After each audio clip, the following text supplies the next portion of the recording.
ಇನ್ನು ರಾಜ್ಯ ಸಚಿವ ಸಂಪುಟ ವಿಸ್ತರಣೆಗೆ ಸಂಬಂಧಪಟ್ಟ ಹಾಗೆ ತ್ರಿಸೂತ್ರ ಬಳಕೆಯಾಗ್ತಾ ಇದೆ. ಯಾವ ಆಧಾರದ ಮೇಲೆ ಹೈಕಮಾಂಡ್ ಸಂಪುಟ ವಿಸ್ತರಣೆಯನ್ನ ಮಾಡ್ತಾ ಇದೆ? 3 ಪಟ್ಟಿ ರೆಡಿ ಇದೆ. ಒಂದು ಹೈಕಮಾಂಡ್ನ ಪಟ್ಟಿ, ಮತ್ತೊಂದು ಸಿದ್ದರಾಮಯ್ಯರ ಪಟ್ಟಿ, ಮತ್ತೊಂದು ಸಿಎಂ ಡಿಕೆ ಶಿವಕುಮಾರ್ ಅವರ ಪಟ್ಟಿ. ಈ 3 ಪಟ್ಟಿಯನ್ನ ಆಧರಿಸಿ ಈ 3 ಪಟ್ಟಿಯಲ್ಲಿರುವಂತಹ ಹೆಸರುಗಳನ್ನ ಪರಾಮರ್ಶೆ ಮಾಡಿ ಫೈನಲ್ ಪಟ್ಟಿ ರೆಡಿಯಾಗಲಿದೆ. 20 ಜನ ಸಚಿವರಾಗಿ ಆಯ್ಕೆಯಾಗಲಿದ್ದಾರೆ. ಸಚಿವರಾಗಿ ಪ್ರಮಾಣ ವಚನವನ್ನ ಸ್ವೀಕಾರ ಮಾಡುವವರಿದ್ದಾರೆ. ಪಟ್ಟಿ ಫೈನಲ್ ಮಾಡುವಂತಹ ಕೆಲಸವನ್ನ ಹೈಕಮಾಂಡ್ ನಾಯಕರು ಇವತ್ತು ಹಾಗೆ ನಾಳೆಯ ಒಳಗಾಗಿ ಮಾಡುವಂತಹ ನಿರೀಕ್ಷೆ ಇದೆ. ಹೈಕಮಾಂಡ್ ಪಟ್ಟಿಯಲ್ಲಿ ಯಾರ್ಯಾರ ಹೆಸರಿದೆ ಅನ್ನುವಂತಹ ಕುತೂಹಲ ಇದೆ. ಯಾಕಂದ್ರೆ ಕೆಲ ಶಾಸಕರು ನೇರವಾಗಿ ಹೈಕಮಾಂಡ್ಗೆ ಬಹಳ ನಿಷ್ಠರಾಗಿರೋರು, ಹೈಕಮಾಂಡ್ಗೆ ಬಹಳ ಆತ್ಮೀಯರಾಗಿರುವವರು, ಹೈಕಮಾಂಡ್ ಜೊತೆ ಉತ್ತಮ ಸಂಬಂಧವನ್ನ ಹೊಂದಿರುವಂತಹ ನಾಯಕರಿದ್ದಾರೆ, ಶಾಸಕರಿದ್ದಾರೆ. ಜೊತೆಗೆ ಸಿದ್ದರಾಮಯ್ಯ ಅವರ ಪಟ್ಟಿಯಲ್ಲಿ ಖುದ್ದು ಸಿದ್ದರಾಮಯ್ಯ ಅವರು ತಮ್ಮ ಸಂಪುಟದಲ್ಲಿ ಇದ್ದಂತಹ ಸಚಿವರುಗಳು, ಈ ಹಿಂದೆ ತಾವು ಮುಖ್ಯಮಂತ್ರಿ ಆಗಿದ್ದಾಗ ಇದ್ದಂತಹ ಸಚಿವರುಗಳು, ಜೊತೆಗೆ ತಮಗ್ ಸಾಥನ್ನ ಇಷ್ಟು ವರ್ಷಗಳಲ್ಲಿ ಕೊಟ್ಟಂತಹ ಸಚಿವರುಗಳು ಯಾರಿದ್ರು ಅಥವಾ ನಾಯಕರು ಯಾರಿದ್ರು, ಹಿರಿಯ ನಾಯಕರು, ಅವರಿಗೆ ಸಚಿವ ಸಂಪುಟದಲ್ಲಿ ಸ್ಥಾನವನ್ನ ಒದಗಿಸಿಕೊಡುವಂತಹ ನಿಟ್ಟಿನಲ್ಲಿ ಅವರು ಕೂಡ ಪ್ರಯತ್ನವನ್ನ ಮಾಡ್ತಿದ್ದಾರೆ. ಆ ಪಟ್ಟಿಯೂ ಕೂಡ ಸಿದ್ದರಾಮಯ್ಯ ಅವರ ಬಳಿ ಸಿದ್ಧ ಇದೆ. ಇನ್ನು ಡಿಕೆ ಶಿವಕುಮಾರ್ ಅವರು, ಅವರ ಹಿಂದೆನೂ ಒಂದು ದೊಡ್ಡ ಬಳಗ ಇದೆ. ಹೊಸದಾಗಿ ಆಯ್ಕೆಯಾಗಿರುವಂತಹ ಶಾಸಕರು, ನೂತನ ಶಾಸಕರು ಅಥವಾ 1-2 ಬಾರಿ 3 ಬಾರಿ ಶಾಸಕರಾಗಿ ಆಯ್ಕೆಯಾಗಿರೋರು, ತಾವು ಕೂಡ ಸಚಿವ ಸ್ಥಾನವನ್ನ ಅಲಂಕರಿಸಬೇಕು ಅನ್ನುವಂತಹ ನಿರೀಕ್ಷೆಯಲ್ಲಿರೋರು, ಆ ಪಟ್ಟಿಯನ್ನ, ತಮ್ಮ ಪಟ್ಟಿಯನ್ನ ಹಿಡ್ಕೊಂಡು ಸಿಎಂ ಡಿಕೆ ಶಿವಕುಮಾರ್ ಅವರು ತೆರಳಿದ್ದಾರೆ. ಒಟ್ಟು 3 ಪಟ್ಟಿಗಳು. ಆ 3 ಪಟ್ಟಿಯಲ್ಲಿ ಯಾವ ಪಟ್ಟಿಯಲ್ಲಿ ಎಷ್ಟು ಜನರ ಹೆಸರು ಆಯ್ಕೆಯಾಗತ್ತೆ, ಯಾರ್ಯಾರಿಗೆ ಹೈಕಮಾಂಡ್ ಮಣಿಯನ್ನ ಹಾಕುತ್ತೆ, ಫೈನಲ್ ಪಟ್ಟಿಯಲ್ಲಿ ಹೆಸರು ಉಳಿಸಿಕೊಳ್ಳುವಂತಹ ಅದೃಷ್ಟವಂತರು ಯಾರ್ಯಾರು ಅನ್ನುವುದು ಸದ್ಯಕ್ಕಿರುವಂತಹ ಕುತೂಹಲ. ಅಂದ್ರೆ ಸಂಪುಟದಲ್ಲಿ ಯುವ ನಾಯಕರು ಅಥವಾ ಯುವ ಶಾಸಕರು, ಯುವ ಸಚಿವರು ಹೆಚ್ಚಿನದಾಗಿ ಇರಬೇಕು ಅನ್ನೋದು ಸಿಎಂ ಡಿಕೆ ಶಿವಕುಮಾರ್ ಅವರ ಒಲವು. ಕಾಂಗ್ರೆಸ್ ಹೈಕಮಾಂಡ್ ಸಂಪುಟ ವಿಸ್ತರಣೆ ಅಥವಾ ಸರ್ಕಾರ ಬದಲಾವಣೆ ಅಥವಾ ನಾಯಕತ್ವ ಬದಲಾವಣೆ ಮಾಡಿದಂತಹ ಸಂದರ್ಭದಲ್ಲೂ ಕೂಡ ಅದೇ ನಿಲುವಿನಲ್ಲಿ ನಾಯಕತ್ವವನ್ನ ಬದಲಾವಣೆ ಮಾಡಿದ್ದು. ಜನರೇಷನ್ ಶಿಫ್ಟ್ ಮಾಡುವಂತಹ ಒಂದು ಆಲೋಚನೆ ಕಾಂಗ್ರೆಸ್ನ ಹೈಕಮಾಂಡ್ ನಾಯಕರಿಗೆ ಇತ್ತು.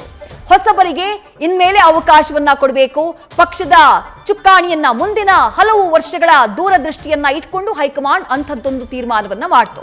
ಈಗ ಡಿಕೆ ಶಿವಕುಮಾರ್ ಅವರ ಬೇಡಿಕೆ ಅಥವಾ ಅವರ ಪಟ್ಟಿಯಲ್ಲಿರುವಂತಹ ಹೆಸರುಗಳು ಕೂಡ ಅದೇನೆ. ಯುವಕರಿಗೆ ಹೆಚ್ಚಿನ ಆದ್ಯತೆಯನ್ನ ಕೊಟ್ಟಿದ್ದಾರೆ ಡಿಕೆ ಶಿವಕುಮಾರ್ ಅವರು. ಅದನ್ನೇ ಹೈಕಮಾಂಡ್ ಮುಂದೆ ಮನವಿ ಮಾಡಿದ್ದಾರೆ. ಹೆಚ್ಚಿನದಾಗಿ ಯುವಕರಿಗೆ ನಾವು ಸಚಿವ ಸ್ಥಾನವನ್ನ ಕೊಡೋಣ, ಒಂದು ಫೋರ್ಸ್ ಬರುತ್ತೆ, ಒಂದು ವೇಗ ಸಿಗುತ್ತೆ ಆಡಳಿತಕ್ಕೆ ಅನ್ನುವಂತಹ ಮನವಿಯನ್ನ ಮಾಡಿಕೊಂಡಿದ್ದಾರೆ ಎನ್ನುವಂತಹ ಮಾಹಿತಿ. ಸಿದ್ದರಾಮಯ್ಯ ಅವರ ಬೇಡಿಕೆ ಏನು?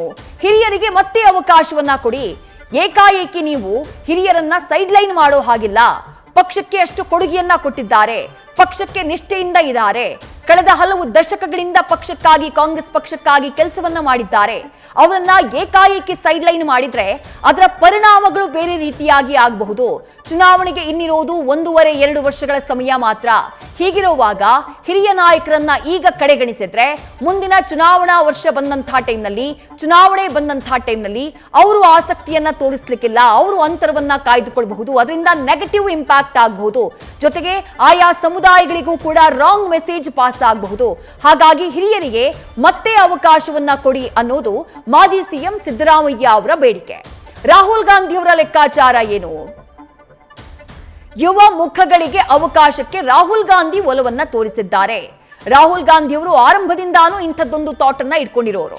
ಯುವಕರು ಹೆಚ್ಚಾಗಿ ಬರಬೇಕು, ಯುವಕರು ನಾಯಕತ್ವವನ್ನು ವಹಿಸಿಕೊಳ್ಬೇಕು, ಆಗ ಸ್ಪೀಡಪ್ ಆಗತ್ತೆ ಅನ್ನೋದು ರಾಹುಲ್ ಗಾಂಧಿ ಅವರ ಲೆಕ್ಕಾಚಾರ.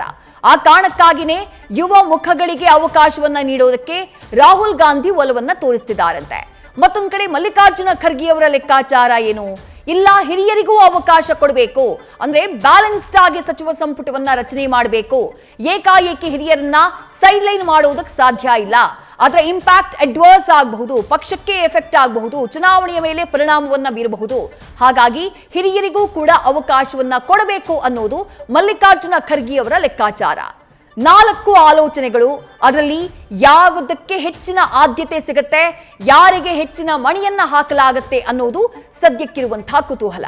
ಡಿಕೆ ಶಿವಕುಮಾರ್ ಅವರ ಲಿಸ್ಟ್ ನಲ್ಲಿದ್ದವರು ಎಷ್ಟು ಜನ ಆಯ್ಕೆಯಾಗ್ತಾರೆ, ಸಿದ್ದರಾಮಯ್ಯ ಅವರ ಲಿಸ್ಟ್ ನಲ್ಲಿರುವಂತಹ ನಾಯಕರು ಎಷ್ಟು ಜನ ಆಯ್ಕೆಯಾಗ್ತಾರೆ, ಹೈಕಮಾಂಡ್ ನೇರವಾಗಿ ಯಾವ ಶಾಸಕರಿಗೆ ಸಚಿವ ಸಂಪುಟದಲ್ಲಿ ಸ್ಥಾನವನ್ನ ನೀಡೋಕೆ ಮಣಿಯನ್ನ ಹಾಕುತ್ತೆ ಅನ್ನೋದು ಸದ್ಯಕ್ಕೆ ಕುತೂಹಲವನ್ನ ಕೆರಳಿಸ್ತಾ ಇದೆ.